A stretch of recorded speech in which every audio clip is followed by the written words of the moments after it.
에베소서 1장 15절부터 19절까지의 말씀을 제가 대신 봉독해 드리겠습니다. 하나님의 말씀을 들으십시오. 이로 말미암아 주 예수 안에서 너희의 믿음과 모든 성도를 향한 사랑을 나도 듣고 내가 기도할 때 기억하며 너희로 말미암아 감사하기를 그치지 아니하고 우리 주 예수 그리스도의 하나님 영광의 아버지께서 지혜와 계시의 영을 너희에게 주사 하나님을 알게 하시고 너희 마음의 눈을 밝히사 그의 부르심의 소망이 무엇이며 성도 안에서 그 기업의 영광의 풍성함이 무엇이며 그의 힘의 위력으로 역사하심을 따라 믿는 우리에게 베푸신 능력의 지극히 크심이 어떠한 것을 너희로 알게 하시기를 구하노라. 그의 능력이 그리스도 안에서 역사하사 죽은 자들 가운데서 다시 살리시고 하늘에서 자기의 오른편에 앉히셨으니. 아멘. 우리가 지난주까지 바울의 찬양에 대해서 함께 살펴보았죠. 몇 주 동안 이제 바울이 성령의 감동하심으로 하나님의 구원의 영광을 찬양하는 것을 살펴보았는데요. 이제 오늘부터 15절부터는 이제 바울이 그 찬양을 마무리하고 성도들을 위한 기도를 드리고 있습니다. 그래서 먼저 바울은 감사 기도를 드리고 있는데 우리가 방금 읽었던 15절과 16절 다시 한번 보십시오. 이로 말미암아 주 예수 안에서 너희 믿음과 모든 성도를 향한 사랑을 나도 듣고 내가 기도할 때에 기억하며 너희로 말미암아 감사하기를 그치지 아니하였다. 이렇게 말합니다. 이어서 바울은 또다시 기도할 때 이들의 이런 믿음 그리고 모든 성도를 향한 사랑에 대해서 감사할 뿐만 아니라 이들에게 하나님이 지혜와 계시의 영을 주셔서 하나님을 알게 하시기를 기도하고 있습니다. 그래서 17절 한번 더 보십시오. 우리 주 예수 그리스도의 하나님 영광의 아버지께서 지혜와 계시의 영을 너희에게 주사 하나님을 알게 하시고 이렇게 말하죠. 그래서 바울은 이들을 위해서 지금 이들에게 지혜와 계시의 영을 주셔서 하나님을 알게 해 주십시오 라고 기도를 하지 않습니까? 근데 바울이 이들을 위해서 이렇게 기도하는 것은 이들이 하나님에 대해서 몰랐기 때문은 아닙니다. 이들은 이미 하나님을 알고 있었고 그리고 추측하건대 하나님을 아주 잘 알고 있었던 것 같습니다. 왜냐하면 우리가 보았던 15절과 16절 말씀에 바울이 이런 감사의 기도를 드리고 있기 때문에 그렇죠. 이들의 주 예수를 인한 그 믿음 그리고 모든 성도를 향한 사랑으로 인해서 내가 너무나도 감사하다. 너희의 그 믿음과 사랑의 소식을 듣고 내가 너무나도 감사하여서 지금 감사 기도를 드리고 있다. 이렇게 말하고 있지 않습니까? 그래서 주 예수에 대한 믿음과 모든 성도를 향한 사랑을 갖고 있다는 것은 이미 이 에베소 교회 성도들이 하나님에 대해서 잘 알고 있음을 우리에게 알려주는 것이죠. 그렇기 때문에 바울이 지금 이들이 하나님을 알게 해주시고 그것을 위해서 지혜와 계시의 영을 주십시오라고 하는 것은 이들이 하나님을 몰랐기 때문이 아니라 이제 또 다른 목적이 있음을 우리가 알게 되는 거죠. 그렇다면 바울이 이들로 하여금 받기를 원했던 그 지혜와 계시의 영 그리고 그로 인해서 이제 하나님을 알게 해주시기를 원할 때 그 어떤 하나님을 향한 알밀까? 그 하나님을 아는 어떤 종류의 지식을 이들은 그 얻기를 기도를 했을까라는 거죠. 이는 그 어떤 이론적이고 사변적인 지식이 아닙니다. 바울은 지금 이들이 하나님을 알게 해주십시오라고 기도하는 것은 단지 어떤 성경과 교리에 대한 이론적이고 그냥 말 그대로 사변적인 지식을 의미하는 게 아니라는 거죠. 지금 바울은 이들이 하나님에 대한 살아있는 지식, 그래서 살아서 그들의 삶 가운데 역사하는 지식을 알게 해주시기를 원합니다. 이렇게 기도하고 있습니다. 우리도 마찬가지 아닙니까? 여기 모인 성도님들도 어느 정도 성경에 대해서 알고 계시고 또 어떤 분들은 교리에 대해서 알고 계신 분도 있으실 것입니다. 그리고 성경과 교리가 우리에게 알려주는 하나님에 대해서도 알고 있기 때문에 이 자리에 계신 것이죠. 그러나 우리에게 중요한 것은 단지 어떤 이론적인 지식이 아닌 거죠. 어떤 사변적인 지식이 아니고 우리의 삶과 동떨어진 우리의 삶에 전혀 역사하지 않는 그런 지식이라면 사실 우리는 그 지식을 갖고 있어도 그 지식이 없는 사람과 별반 다르지 않은 삶을 살아가게 될 것입니다. 실제로 우리가 이런 하나님을 아는 지식, 또 성경과 교리에 대한 지식을 갖고 있어도 사실 이 모든 지식이 우리의 삶에 늘 작동하는 건 아니지 않습니까? 그러니까 지식 따로, 삶 따로 이렇게 따로 노는 때가 많다는 거죠. 예를 들면 이것이 언제 가장 잘 나타나냐면 우리가 삶에 어떤 어려움을 겪을 때, 어떤 큰 위기 가운데 있을 때에 이 지식이 정말 우리의 삶 가운데 살아 역사하는지 역사하지 않는지를 우리가 확인할 수가 있습니다. 우리가 삶에 어떤 어려움들을 겪을 때, 큰 위기를 겪을 때 만약 우리에게 이런 하나님에 대한 살아있는 지식이 있다면 어떻게 되겠습니까? 즉 내가 정말 성경에서 배우고 또 교리를 통해서 배우고 믿고 있는 하나님이 정말 천지 만물을 창조하신 하나님이시고 그래서 온 땅과 만물 가운데 모든 것들을 주관하시는 하나님이심을 내가 정말 믿는다면 그 하나님께서 나를 그분의 자녀로 삼으시고 그분이 내 아버지이심을 정말 믿는다면 우리는 어떤 큰 위기의 어려움 가운데서도 모든 것이 끝났어 라고 말하지 않을 것입니다. 도리어 끝난 것과 같은 그런 삶의 현장 가운데서도 우리는 하나님께서 역사하실 것을 기대하고 하나님이 이 모든 것들을 합력하여 선을 이루실 것을 확신하면서 우리는 힘을 얻을 수가 있는 거죠. 이것이 바로 이론적이고 사변적인 지식과 정말 우리의 삶 가운데 살아 역사하는 하나님을 아는 지식 간의 큰 격차가 된다는 것입니다. 따라서 우리에게 필요한 것은 성경에 대한 이론적인 지식이 아니죠. 사변적인 지식이 아니고 삶과 동떨어지고 삶에서 전혀 역사하지 않는 지식이 아니라 우리의 삶 가운데 끊임없이 역사하는 지식을, 하나님을 아는 지식을 우리는 받아야 된다는 것입니다. 그래서 이런 이유로 바울이 오늘 이 에베소 교회 성도들을 위해서 기도할 때, 특별히 이들이 하나님을 알게 해달라고 기도할 때 단지 이들에게 지혜와 계시를 주십시오라고 기도하지 않는 거죠. 본문 말씀 정확히 보면 오히려 바울은 지혜와 계시의 영을 주시기를 기도하는 것입니다. 즉 지혜와 계시의 성령 하나님을 이들에게 허락하여 주셔서 성령께서 그 모든 하나님을 아는 지식을 사용하셔서 이들 가운데 역사하게 해주시고 이런 말씀의 능력으로 하루하루 매 순간을 능력 있게 살아가게 해주십시오 라고 바울은 에베소 교회 성도들과 이후의 모든 성도들인 우리를 위해서 기도하고 있는 거죠. 그렇다면 이제 다음으로 바울은 에베소 교회 성도들이 하나님을 안다고 할 때 구체적으로 어떤 것을 알기를 원했을까? 18절과 19절 한번 보십시오. 바울이 이렇게 기도하죠. 너희 마음의 눈을 밝히사 그의 부르심의 소망이 무엇이며 성도 안에서 그 기업의 영광의 풍성함이 무엇이며 그의 힘의 위력으로 역사하심을 따라 믿는 우리에게 베푸신 능력의 지극히 크심이 어떠한 것을 너희로 알게 하시기를 구하노라 이렇게 말합니다. 그래서 바울은 지금 이들에게 지혜와 계시의 영을 주셔서 하나님을 알게 하실 때에 그 세 가지 사실, 세 가지 진리를 이들이 알기를 원합니다라고 기도하고 있는 거죠. 그래서 첫 번째는 무엇일까요? 그러니까 하나님의 부르심의 소망이 무엇인지, 그리고 두 번째는 우리 모두가 먼 훗날 얻게 될 그 기업의 영광의 풍성함이 무엇인지, 그리고 마지막 세 번째는 믿는 우리에게 하나님이 베푸신 그 능력의 지극히 크심이 어떤 것인지를 우리로 하여금 깨닫게 하시기를 원한다. 그래서 오늘 말씀이 세 가지 항목을 나눠보겠습니다. 그래서 하나님의 부르심의 소망, 그리고 두 번째는 우리가 받을 기업의 영광의 풍성함, 그리고 세 번째는 우리에게 베푸신 하나님의 능력의 그 크심, 얼마나 그것이 크고 놀라운지 이 세 가지를 살펴볼 텐데요. 이 첫 번째와 두 번째를 하나로 묶어서 살펴볼 거고요. 그리고 마지막 세 번째를 그 다음으로 살펴보겠습니다. 첫 번째로 하나님의 부르심과 또 우리가 받을 기업의 영광의 풍성함이 무엇인지인 것이죠.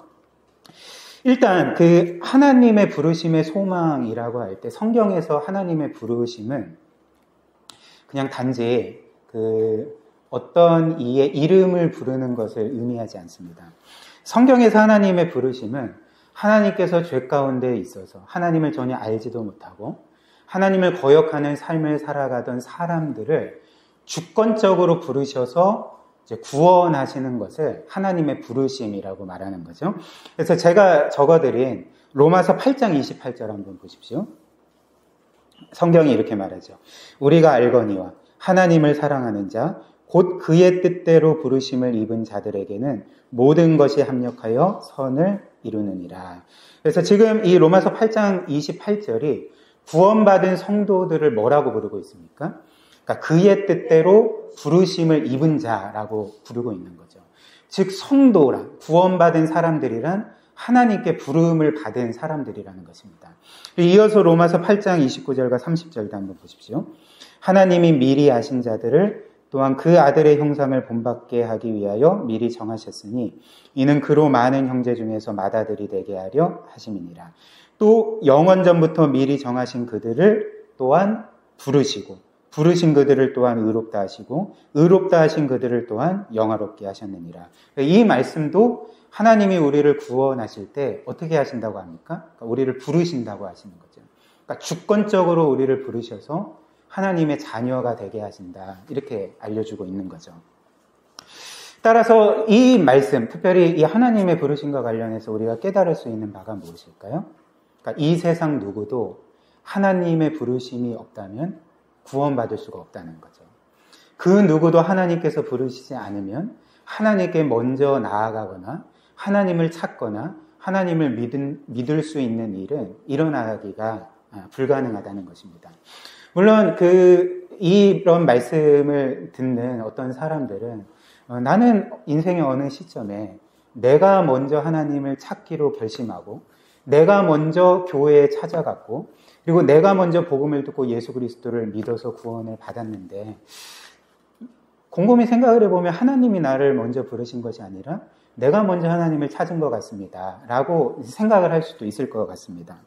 그러나 그렇지 않죠. 성경이 일관되게 말하는 바는 우리가 혹시라도 인생의 어느 순간에 하나님을 찾기로 결단했어도 그리고 교회에 나와 복음을 듣고 예수 그리스도를 믿기로 결단했어도 그 모든 배후에 하나님이 주권적으로 우리를 부르시지 않는다면 우리의 영혼 가운데 이미 먼저 역사하시지 않았다면 우리는 하나님을 찾을 수도 없고 그분을 믿기로 결단을 할 수도 없고 구원을 받을 수도 없다는 것입니다.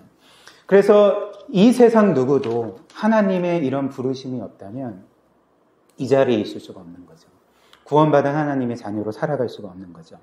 그렇다면 이 하나님의 부르심의 소망은 무엇일까? 지금 바울이 이들이 하나님의 부르심의 소망이 어떠한지를 깨닫게 해주십시오라고 기도하고 있는데 하나님의 부르심의 소망은 그러면 어떤 것일까?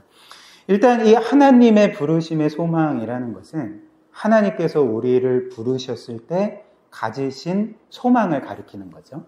그래서 하나님께서 우리를 부르실 때 우리를 향해 가진 이 소망, 바람, 그래서 쉽게 말하면 하나님께서 우리를 구원하실 때 가지신 목적이라 할 수가 있습니다.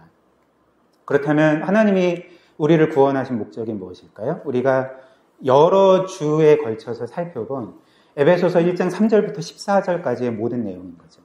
하나님이 영원전부터 우리를 사랑하시고 그리고 우리를 구원하시기로 택하시고 때가 이르러 그리스도의 보혈로 우리를 거룩하고 흠이 없게 하시고 그리고 우리를 하나님의 자녀로 삼으시고 상속자로 삼으시고 이 우주 만물 가운데 우리를 그분의 가장 귀한 보물로 기업으로 삼으신 이 모든 것들이 하나님이 우리를 부르실 때 가지신 소망이라는 거죠. 그러니까 이 소망을 깨닫기를 원합니다. 이 소망을 이들이 정말 알기를 원합니다. 누리기를 원합니다. 이렇게 기도를 하고 있는 것입니다. 그래서 이런 하나님의 부르심의 소망, 바꿔 말하면 하나님이 우리를 구원하신 이 궁극적인 소망과 목적을 알게 해달라는 기도는 결국 어떤 기도가 되겠습니까? 그러니까 이런 기도가 되지 않을까요? 하나님께서 이들을 얼마나 중요하게 여기시는지를 알게 해주십시오. 하나님이 이들을 얼마나 소중하게 귀하게 여기시는지를 정말 깨닫게 해주시기를 원합니다. 하나님이 이들을 어떤 사랑으로 사랑하시고 어떤 자비와 은혜를 베풀어 주셔서 이런 영광을 얻고 누리게 하셨는지를 이들로 하여금 깨닫게 하기를 원합니다. 이들이 늘 이런 복음의 약속과 모든 성취들을 늘 기억하고 경험하며 정말 복음의 능력으로 하루하루를 매 순간 살아가기를 원합니다. 이것이 바로 하나님의 부르심의 소망을 알게 해주시기를 구하는 기도가 된다는 거죠. 그래서 이 모든 것을 통해 바울이 계속 강조하는 것처럼 이들이 이 모든 것에서 하나님의 은혜의 영광을 찬양하게 해주십시오라고 기도하고 있는 것입니다. 그리고 이것은 이제 두 번째 기도의 내용으로 이어지는 거죠. 바로 그 기업의 영광의 풍성함이 무엇인지 깨닫게 해달라는 기도로 이어지는 것입니다. 그래서 지난주에 우리가 살펴본 것처럼 우리는 그리스도의 보혈로 거룩하고 깨끗하고 흠이 없게 됐고 그 하나님의 자녀가 되었고 상속자가 되었기 때문에 이제 먼 훗날 마지막 날에 우리가 부르는 찬양처럼 마라나타 주 예수여 어서 오시옵소서, 그 찬양이 이루어지는 날에 우리는 그 영원한 나라의 모든 것을 상속받게 될 것입니다. 그러나 지금 이 땅을 살아가고 있는 우리는 사실 우리가 먼 미래에 받을, 먼 미래가 아니죠. 사실 뭐 당장이라도 주님께서 오실 수 있으니까. 그래서 예배가 끝나고 혹시라도 받을지 모르는 이 정말 하나님의 그 영원한 나라의 모든 것, 모든 영광과 지위와 기업이 도대체 어떤 것인지 우리는 사실 상상조차 할 수 없을 것입니다. 정말 이 땅에서 살아가고 있는 우리의 이 지성으로는 그 영원한 기업을 생각조차, 상상조차, 그림을 그릴 수조차 없다는 거죠. 그런데 한 가지 확실한 것이 무엇일까요?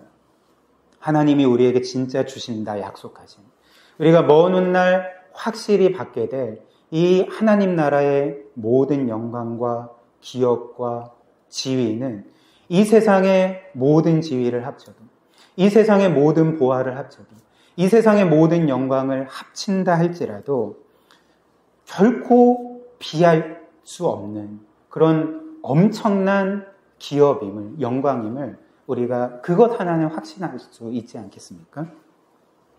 그래서 어찌됐든 우리는 그 날에 하나님께서 창조하신 우주 만물을 소유하게 될 것이고 그리스도와 함께 이 모든 것들을 다스리게 될 것입니다. 이것이 성경이 우리에게 주는 분명한 약속인 거죠. 물론 말씀드린 것처럼 우리는 이 모든 것들이 상상조차 할 수 없고 너무나도 엄청난 약속이기 때문에 이제 성경에 기록된 것이어서 믿기는 하지만 과연 정말 그럴까? 과연 정말 내가 이 무한에 가까운 이 영원한 기업과 영광을 소유하게 될 수 있을까? 라는 그런 생각을 할 수도 있을 것이고, 그리고 안타깝게도 제가 생각하기에 그 이 땅을 살아가는 거의 많은 성도들은 이 약속을 생각조차 하지 않은 채 살아갈 것입니다.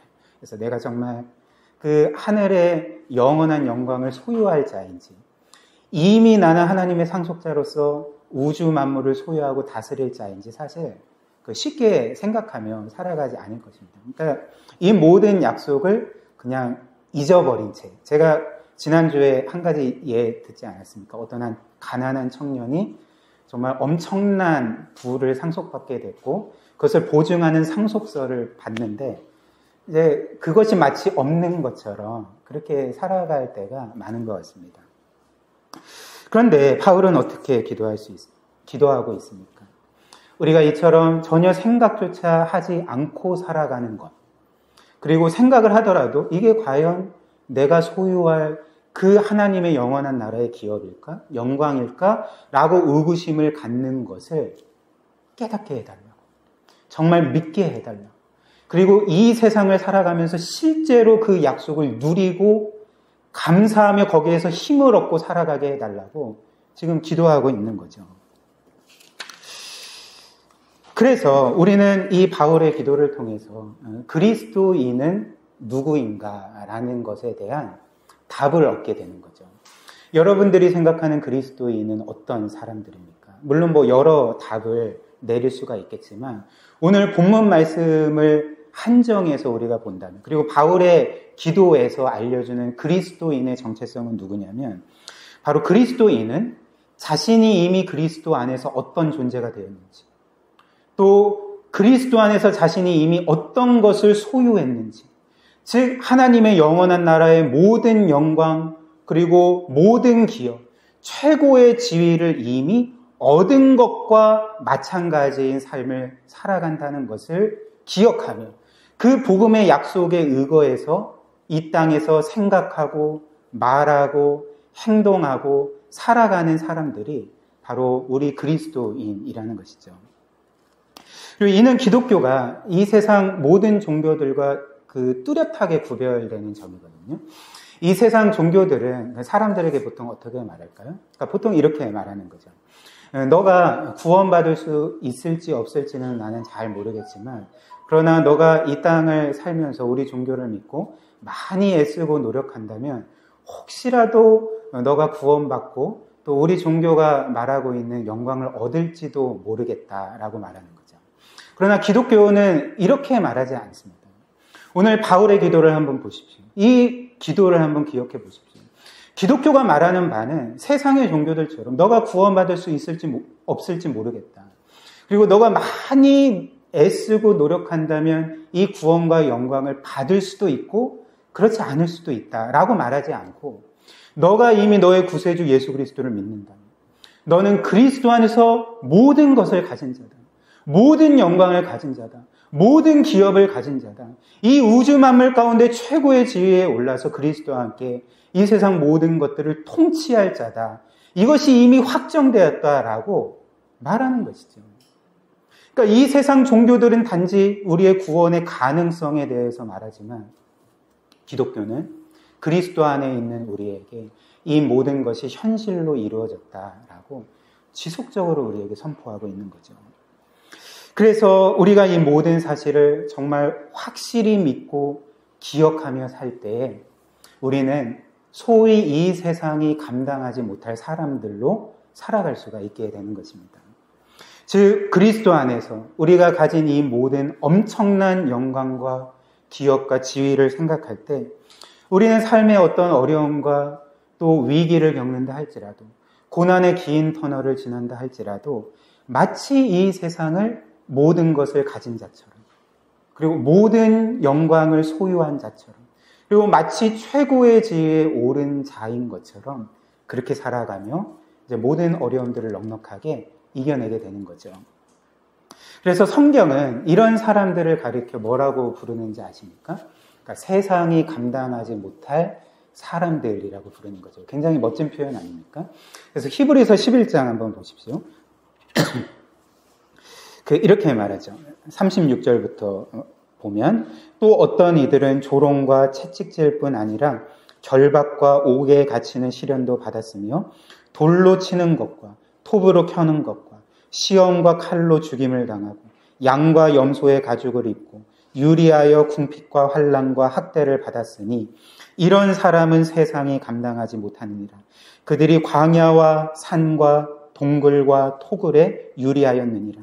이 사람들은 다 믿음으로 말미암아 증거를 받았노라. 이렇게 말합니다. 우리가 아는 것처럼 이 히브리서 11장은 성경 전체에서 믿음장이라 불리는 말씀입니다. 즉 성경 역사 가운데 하나님을 믿고 그리스도를 믿는 그 사람들이 믿음으로 어떤 놀랍고 능력 있는 삶을 살았는지를 기록해서 우리에게 전해주는 말씀이 이 히브리서 11장 말씀인 거죠. 그런데 오늘 우리가 일부를 읽었지만 이들은 어떤 삶을 살았다고 합니까? 물론 그리스도를 믿는다는 이유 때문에, 하나님을 섬긴다는 이유 때문에 세상에서 여러 고난과 아픔과 결핍과 핍박을 받게 됩니다. 때로는 죽임을 당하게 된 거죠. 그러나 놀랍게도 지금 오늘 성경이 우리에게 알려주는 바가 무엇일까요? 이 모든 가난 가운데, 결핍 가운데, 고난 가운데, 조롱 가운데, 핍박 가운데서도 놀랍게도 이들은 이 세상을 마치 자신이 모든 것을 얻은 것처럼, 모든 영광을 소유한 자인 것처럼, 이 세상에서 가장 밑바닥에 있는 사람처럼 취급받지만 자신이 마치 최고의 지위에 오른 것과 같이 그런 식으로 살아갔다는 것입니다. 그래서 모든 이 핍박을, 이 환난을 이겨냈다. 히브리서가 우리에게 이렇게 알려주고 있지 않습니까? 그래서 38절이 이들을 가리켜 이들은 세상이 감당하지 못할 사람들이다. 정말 우리가 아무리 이들을 조롱하고 핍박해도 우리는 도저히 이들을 이겨낼 수 없다. 이들은 세상이 감당하지 못할 사람들이다. 그러니까 그리스도인의 정체성이 이런 거라는 거죠.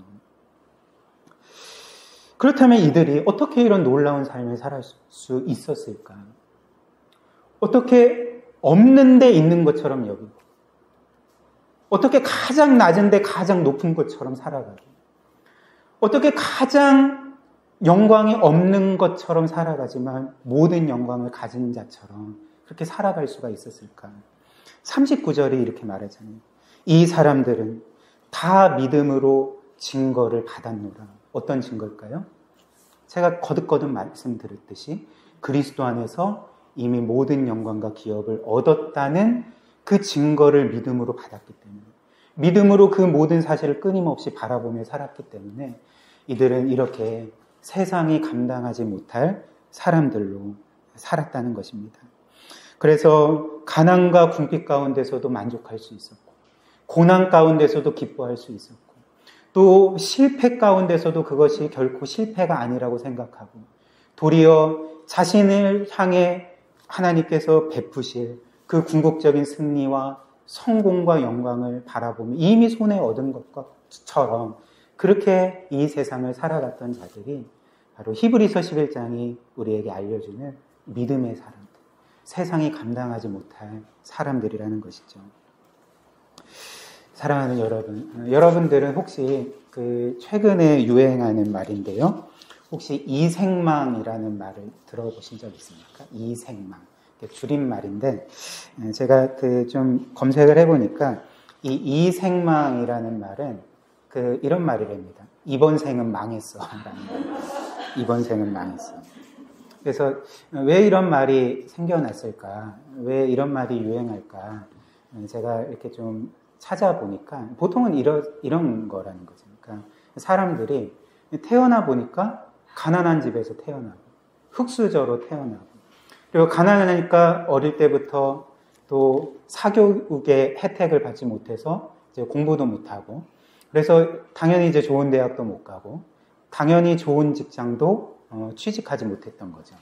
그리고 태어나니까 또 아름답고 잘생긴 외모보다는 뭐 그냥 평범하거나 평범 그 이하의 용모로 살아가고, 그래서 이제 뭐 직장도 변변치 않고 뭐 가난하고 외모도 그리 볼만하지 않으니까 이제 결혼에 있어서도 뭔가 가능성이 보이지 않고 하니까 이제 그런 사람들이 나는 이번 생은 망했다 이렇게 말하는 거죠. 그러나 성경이 우리에게 말하는 바는 무엇일까요?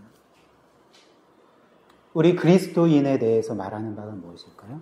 그러니까 그리스도인은 결코 이번 생은 망했어라고 말할 수가 없다는 거죠. 결코 그렇게 말할 수가 없다는 거죠. 즉 그리스도인에게는 이 세상에 물론 우리가 여러 실패를 겪기는 하지만 우리에게는 궁극적인 실패라는 단어는 애초부터 없었던 단어라는 것입니다. 물론 우리도 이 세상을 살면서 이 세상 기준에 의하면 뒤처질 때가 있고 어떤 일에서 실패할 때도 있고, 그래서 삶을 되돌아보면 후회가 많을 수도 있을 것입니다. 그러나 우리 믿는 자들에게는 결코 궁극적인 실패는 없습니다.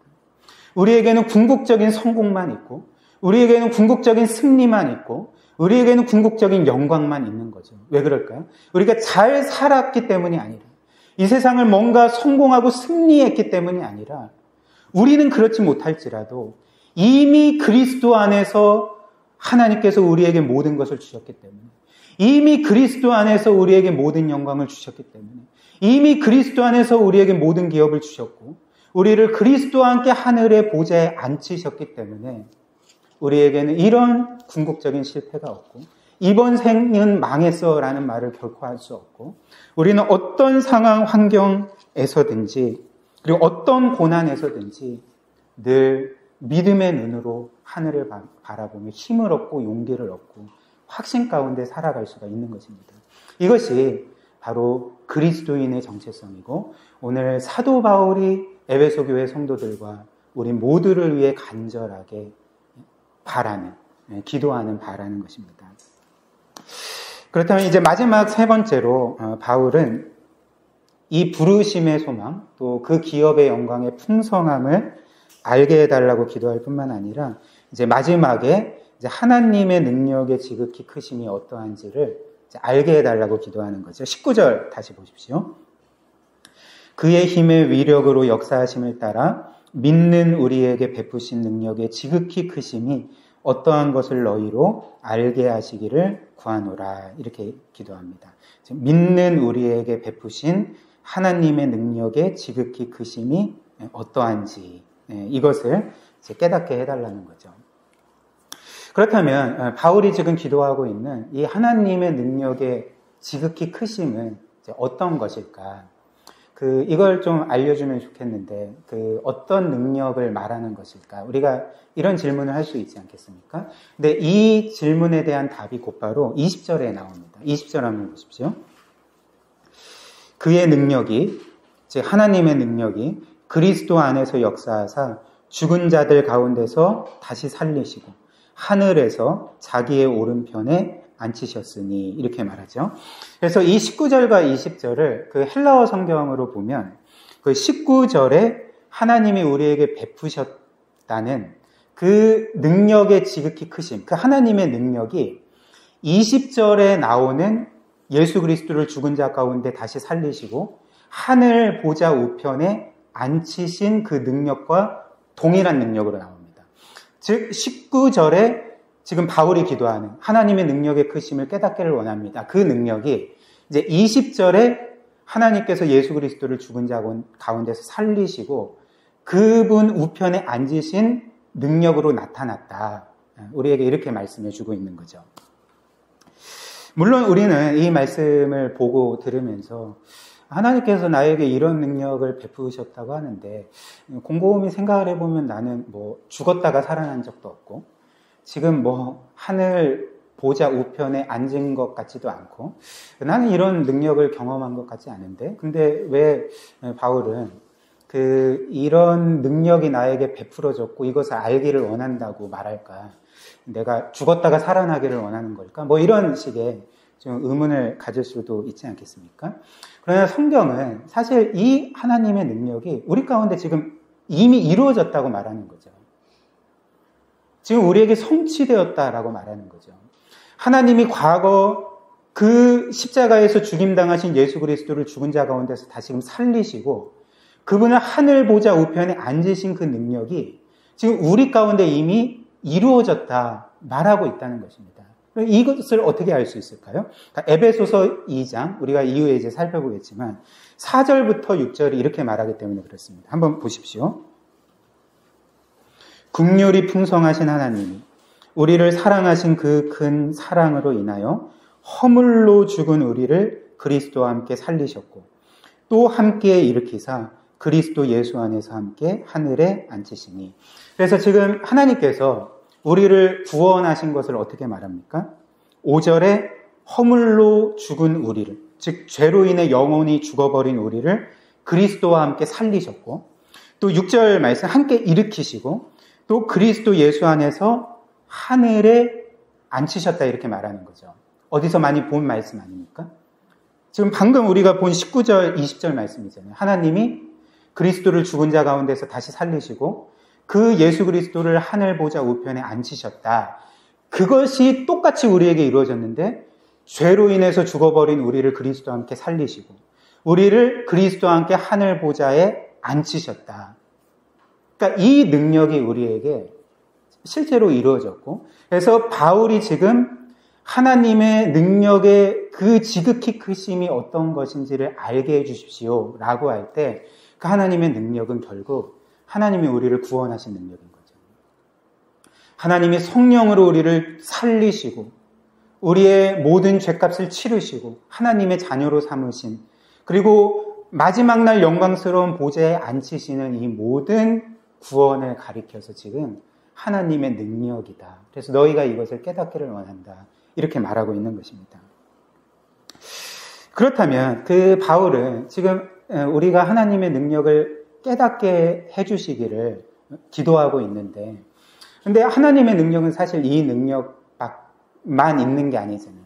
그러니까 창조의 능력, 우주 만물을 말씀 한마디로 창조하신 그 전능하신 무한한 능력도 있고, 또 뭐 구약을 보면 홍해를 가르시고 해를 멈추게 하시고 정말 여러 놀라운 능력들을 발휘하시지 않았습니까? 그러니까 이런 능력들도 있는데 왜 꼭 구원의 능력을 우리로 하여금 알게 하시기를 기도하고 있을까? 왜 그럴까요? 그러니까 왜냐하면 하나님께서 이 세상 만물 가운데 모든 역사 가운데 또 우리 가운데 베푸신 능력 중에 가장 크고 놀라운 능력이 창조의 능력도 아니고요. 홍해를 가르신 능력도 아니고요. 해를 멈추게 하신 능력도 아니고요. 우리를 구원하신 능력, 다시 살리신 능력이기 때문에 그렇습니다. 그러니까 예를 들면 창세기 1장을 보면 하나님은 정말 무한히 넓은 끝도 없는 무한에 가까운 이 우주 만물을 어떻게 창조하실까요? 그러니까 말씀 한마디로 창조하시는 거죠. 그냥 어떤 것이 있으라 이렇게 말씀을 하시면 그냥 그대로 그것들이 곧바로 생기지 않았습니까?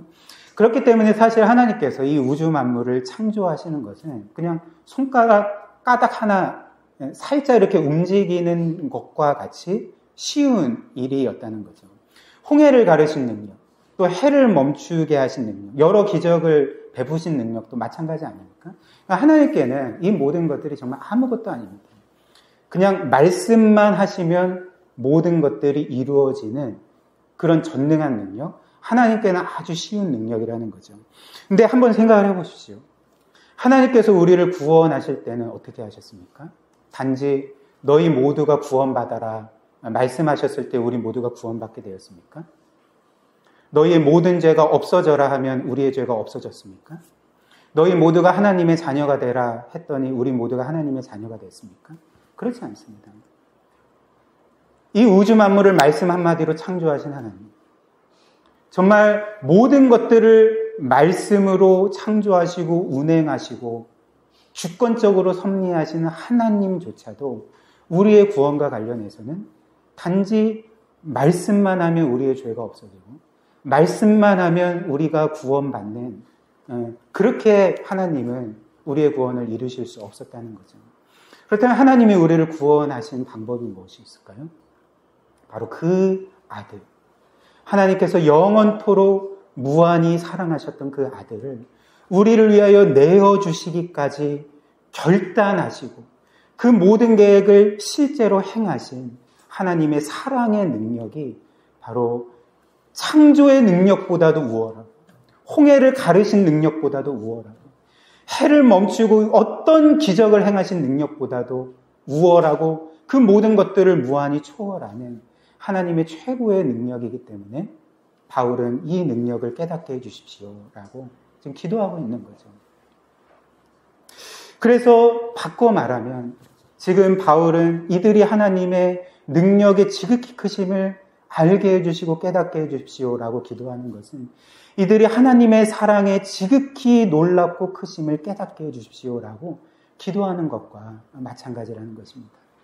사랑하는 여러분, 하나님께서 우리를 이처럼 사랑하신다면 이 우주 만물도 하나님께는 저울 위의 먼지와도 같고 정말 아무런 그 의미 없는 존재일 뿐이지만 그 하나님께서 우리와 같은 죄인을 사랑하시고 우리 죄인을 사랑하시되 그 아들을 주시기까지 그 아들을 십자가에 못 박아 찢겨 죽임당하도록 우리를 구원하실 정도로 우리를 사랑하신다면, 그리고 우리를 위하여 이토록 희생하셨다면 우리는 우리의 삶에서 궁극적으로 두려워할 것이 무엇이 있겠습니까?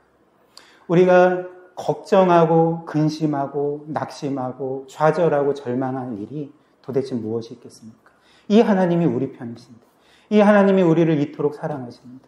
이 하나님이 우리를 위해 이처럼 희생하셨고 앞으로도 우리의 삶을 책임지실 것인데 우리의 삶에 이런 걱정과 근심과 두려움과 또 좌절과 절망이 우리에게 어떻게 있을 수가 있겠습니까?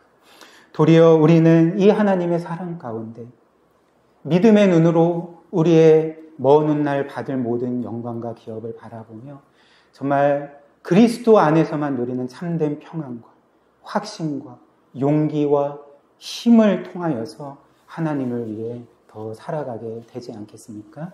오늘 바울이 하는 이 세 가지 기도의 제목, 하나님의 부르심의 소망이 어떠한지, 또 우리가 받게 될 기업의 영광의 풍성함이 어떠한지, 또 하나님께서 우리에게 베푸신 그 하나님의 능력과 사랑의 지극히 크심이 어떤 것인지를 늘 기억하고 깨달음으로 정말 이 세상이 감당 못할 그런 사람으로 사시기를 주님의 이름으로 축복합니다.